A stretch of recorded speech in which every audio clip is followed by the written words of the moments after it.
Un serviteur est venu lui dire, les bœufs labouraient et les ânesses paissaient du côté à côté d'eux, et les Sabéens se sont jetés dessus, et ils ont enlevé les bœufs, et ils ont passé les serviteurs au fil de l'épée, et je me suis échappé moi seul pour t'en apporter la nouvelle. Pendant que cet homme parlait, un autre est venu lui dire, le feu de Dieu est tombé du ciel et embrasé tes brebis et tes serviteurs et les a consumés, et je me suis échappé moi seul pour t'en apporter la nouvelle.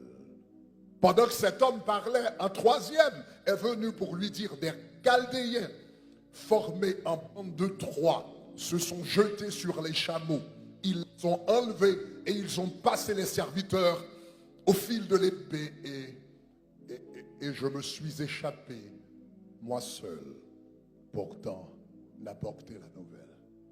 Donc Job s'est dit en lui-même, j'ai perdu toute ma richesse en un seul jour, mais au moins j'ai ma famille.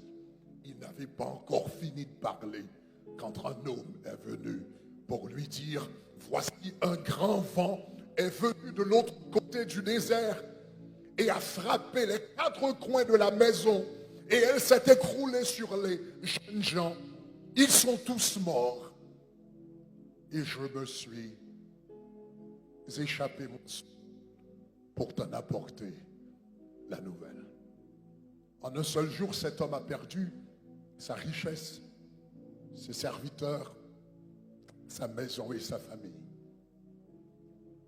La première réaction de Job, la première réaction de Job, c'était de dire que l'Éternel a ôté et l'Éternel a donné, que le nom de l'Éternel soit béni.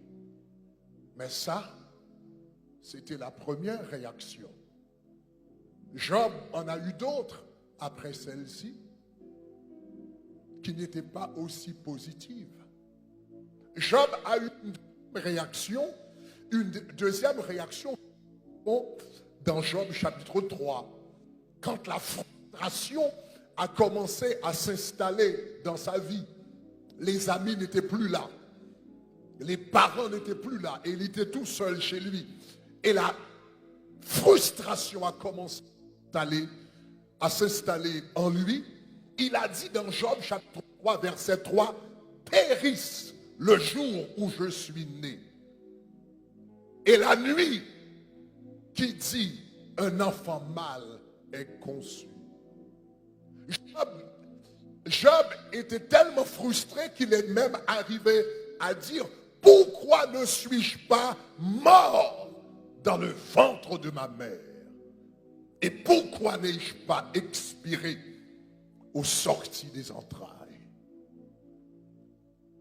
Donc, Job à un moment était peut-être même devenu un peu suicidaire.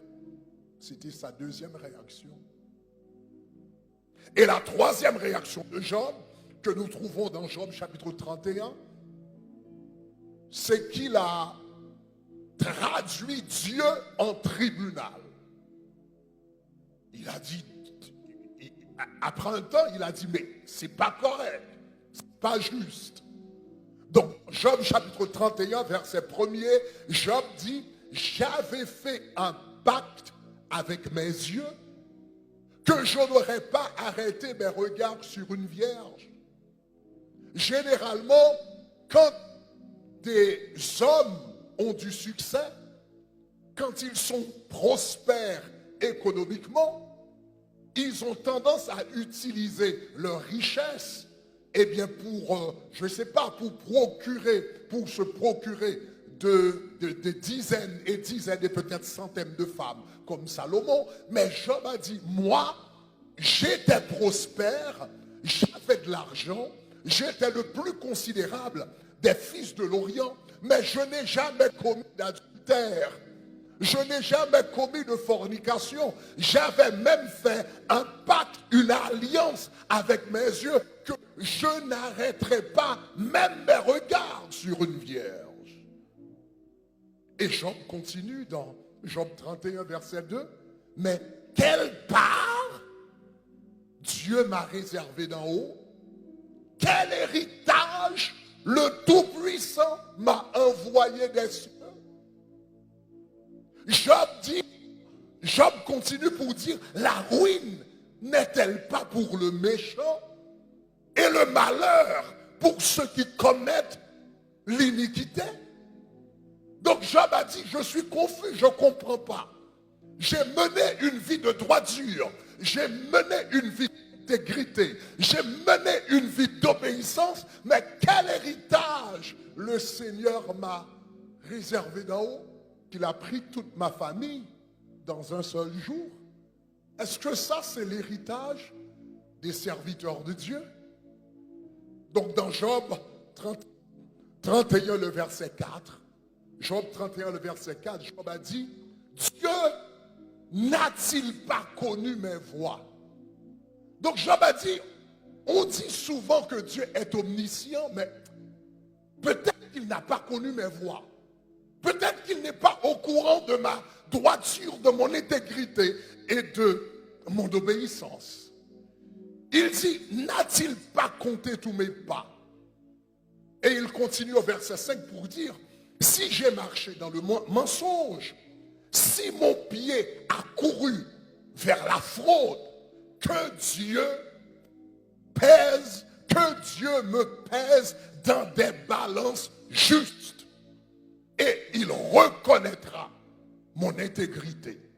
Que Dieu me pèse dans des balances justes. Job a dit, Seigneur, il y a un problème.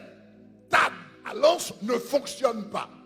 Tu as une balance déséquilibrée.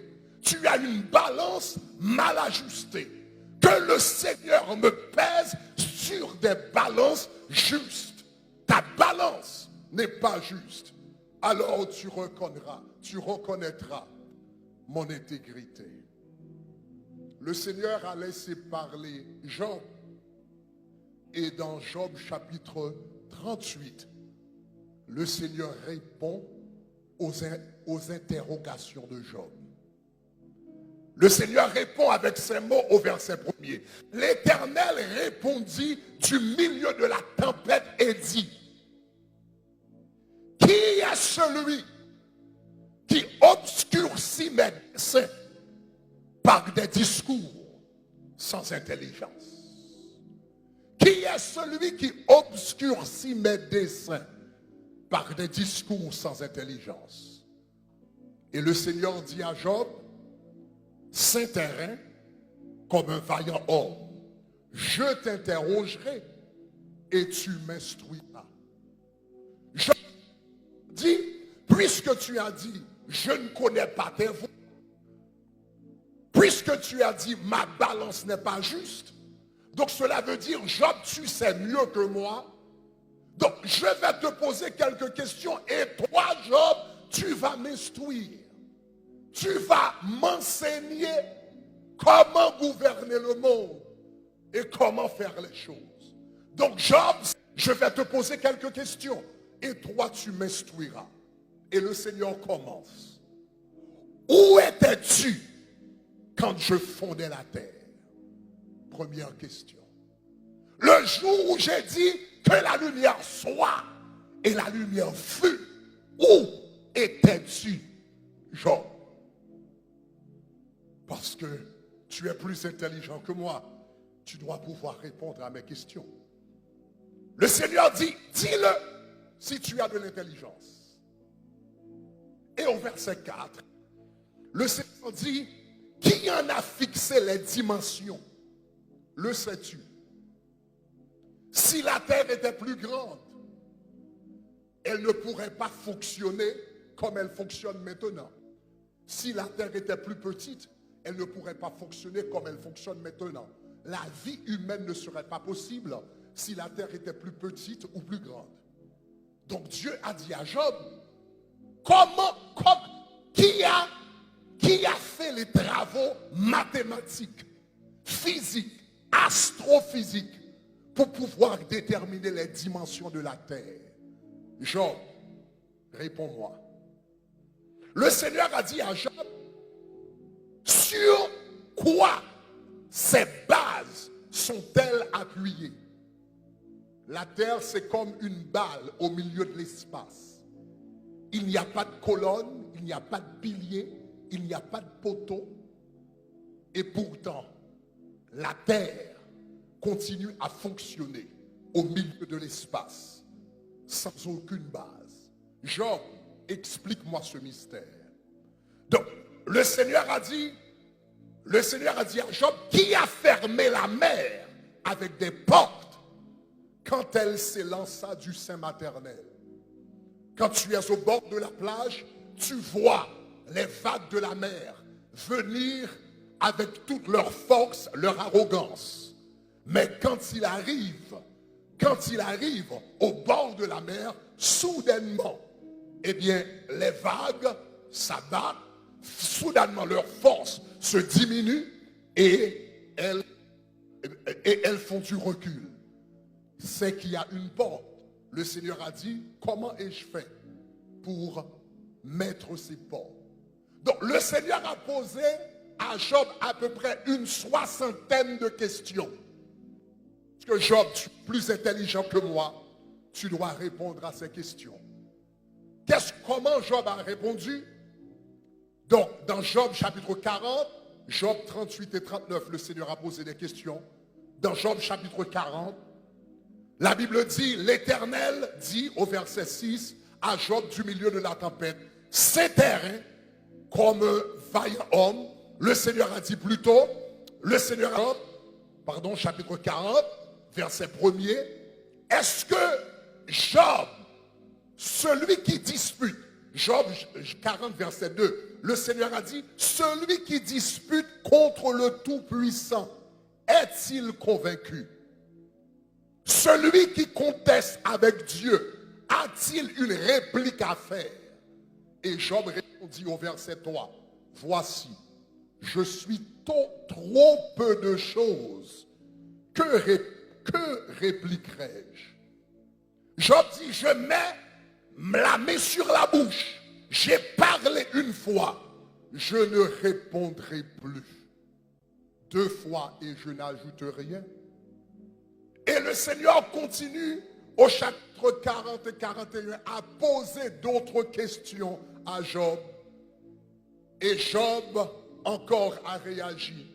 Job a finalement dit, je reconnais que tu peux tout et que rien ne s'oppose à tes pensées.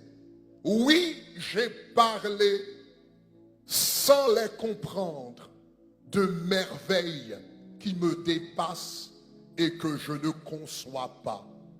Et Job dit, c'est pourquoi je me condamne et je me repens sur la poussière et sur la cendre. Donc c'est très intéressant que Job passait par un moment de crise. À un moment, il a dit à Dieu que Seigneur, tu es injuste, tu n'as pas connu mon intégrité. Mais le Seigneur lui a posé des questions pour lui faire comprendre qu'il n'est pas aussi intelligent qu'il le pensait. Le Seigneur lui a posé des questions pour lui faire comprendre que je suis souverain. Et le Seigneur est même arrivé. Le Seigneur a même dit à Job, de qui suis-je le débiteur? Je le paierai. En d'autres termes, Dieu voulait dire à Job, je suis souverain.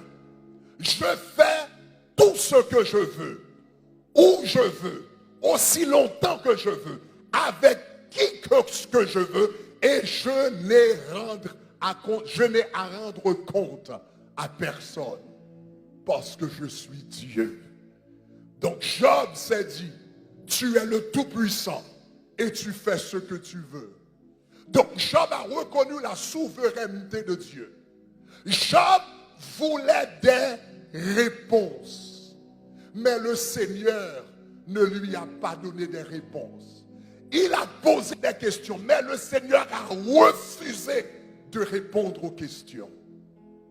Mais si le Seigneur ne lui a pas donné de réponse, qu'est-ce que le Seigneur lui a donné? Puisqu'il n'a pas répondu à ces questions, qu'est-ce qu'il lui a donné?